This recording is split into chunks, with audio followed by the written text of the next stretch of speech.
this is Miss Ella. Now, Ella came in with an e-collar, but it's a sport dog.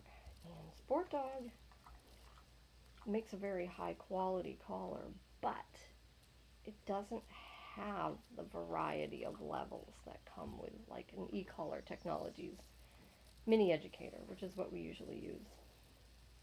So if you think about it, because there are fewer levels, they tend to run a lot hotter, right? Because you're taking all the strength of the collar and you're dividing it up into 5, 10, or 15 really big chunks instead of 100 really small increments.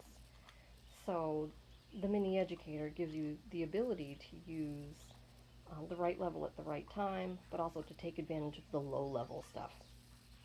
So Ella, being a dog that struggles a lot with anxiety, low-level stimulation can actually be really beneficial to those types of dogs in a variety of situations. So we're going to try a little bit of that with her today.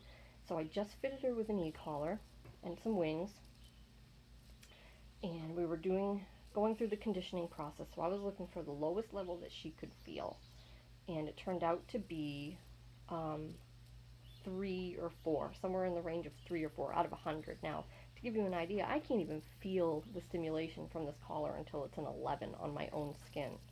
She could feel it at a 3 or a 4.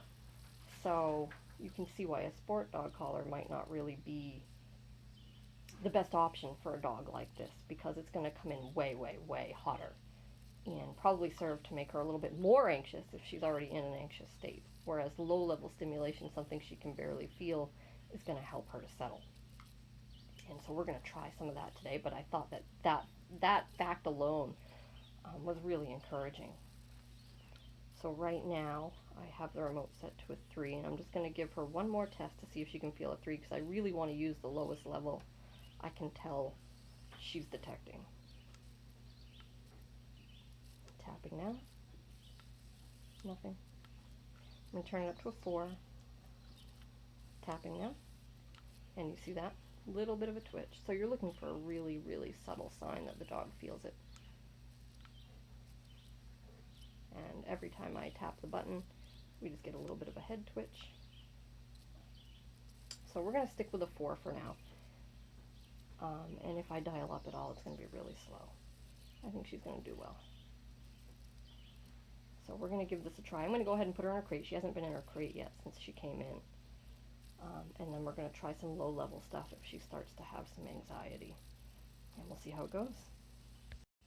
So unfortunately, there's no holes way in the back of the crate, but I'm going to go ahead and thread her leash through as far to the back as I can, and that's going to help me get a little bit of leverage if she doesn't want to go in there. She's on a prong, which helps too.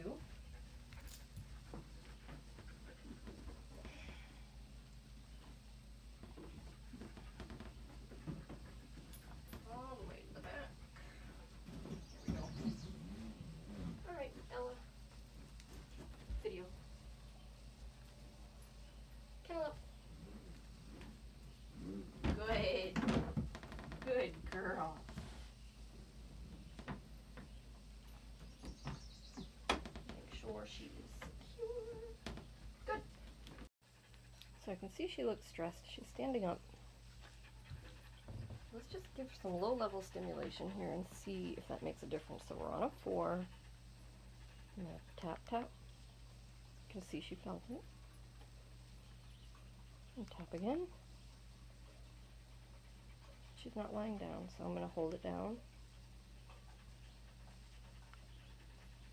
Tap, tap. Not getting a change. I'm going to dial it just to a 5, because she's really sensitive, so I'm going to actually just dial up in 1 level increments. Tap, tap.